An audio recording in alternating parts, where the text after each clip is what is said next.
Lahat tayo ay may iba't ibang pinanggalingan. Magkakaiba tayo kung ano ang nasimulan. Ngunit iisa lamang ang ating patutunguhan.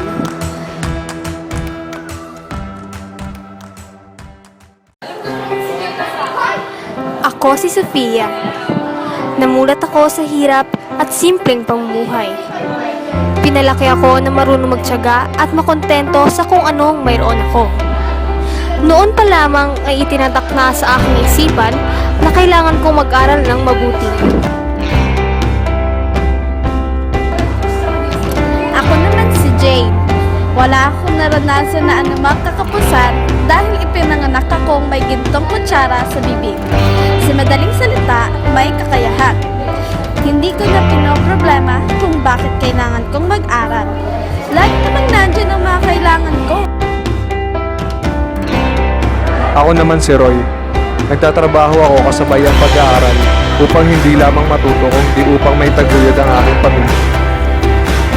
Iba't iba man ang kalagayan natin sa buhay, wala pa rin makahahadlang sa nais nating paroon.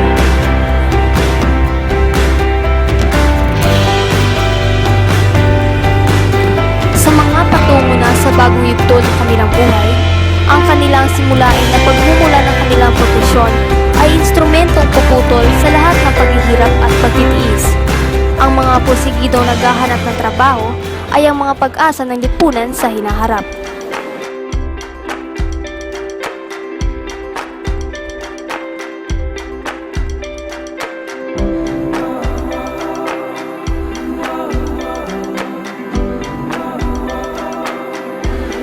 Ang mga dating naghirap, ang mga nakaranas ng pagtitiis at nakadaan sa malubak at puno ng sagabal na daan, ito sila ngayon.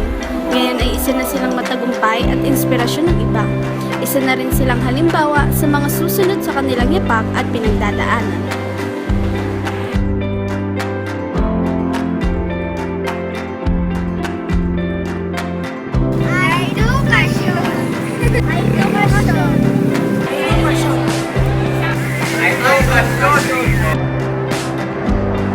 May magagawa ka, hindi pa huli ang lahat.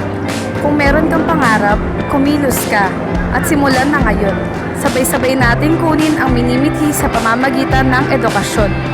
Edukasyon, edukasyon, edukasyon.